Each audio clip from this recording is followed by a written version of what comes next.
ఎలాంటి పర్మిషన్స్ లేకుండానే ఎక్కడ పడితే అక్కడ డ్రోన్స్ ఎగిరివేతపై చర్యలకు సిద్ధమవుతున్నారు పోలీసులు. సెక్యూరిటీ పరంగా సెన్సిటివ్ ఏరియాలపై డ్రోన్స్ ద్వారా నిఘా పెట్టేందుకు కొందరు ప్రయత్నిస్తున్నారు. అలాంటి డ్రోన్ల పని పట్టేందుకు డేగాలు సిద్ధమవుతున్నాయి.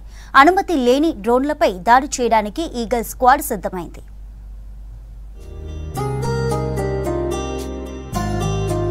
డ్రోన్ల నియంత్రణకు తెలంగాణ పోలీసులు డేగలను సిద్ధం చేశారు.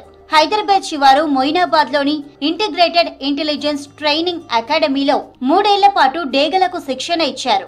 ఇప్పటి వరకు డాగ్స్ కు మాత్రమే ట్రైనింగ్ ఇచ్చిన పోలీస్ టీమ్స్ ఈసారి డేగలను కూడా ట్రైనింగ్ తో సిద్ధం చేశారు.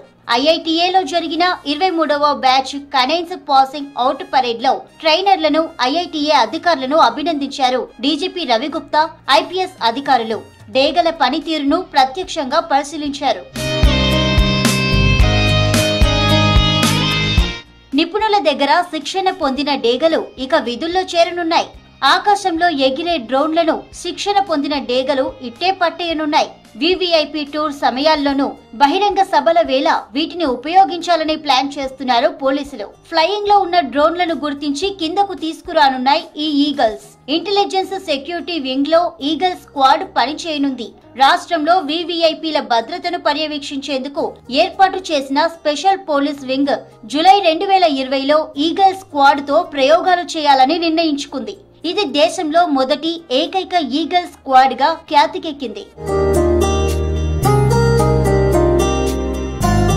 3 నెలల వయసున్న 3 డేగ పిల్లలను మొదట శిక్షణలో చేర్చినట్లు పోలీసు వర్గాలు తెలిపాయి. ఈ ప్రాజెక్టు కోసం హైదరాబాద్ కు చెందిన మొహమ్మద్ ఫరీద్, కోల్కతాకు చెందిన మరో ట్రైనర్ అబీర్ బండారిని నియమించారు. 2 ఏళ్ల వ్యవధిలో డేగలు డ్రోన్లను కూల్చేలా శిక్షణ పొందాయి. మొత్తం 3 డేగల్లో 2 డ్రోన్స్ పై నిఘా ఉంచడానికి ట్రైనింగ్ పొందగా, మరొక డేగను ప్రత్యేకంగా నిఘా ప్రయోజనాల కోసం శిక్షణ ఇచ్చారు. అటు నిఘా డేగకు కెమెరాను కూడా అమర్చారు. నిత్యం గంట పాటు డేగలకు శిక్షణ ఇస్తున్నట్లు సిబ్బంది తెలిపారు. అడవుల్లో నక్కి ఉన్న మావోయిస్టులను డేగలు పసిగట్టగలుగుతున్నాయంటున్నారు పోలీసులు. కష్ట సమయాల్లో కూంబింగ్ టీమ్స్ కి ఈ ఈగల్ స్క్వాడ్స్ అదనపు బలాన్ని ఇస్తాయని చెబుతున్నారు.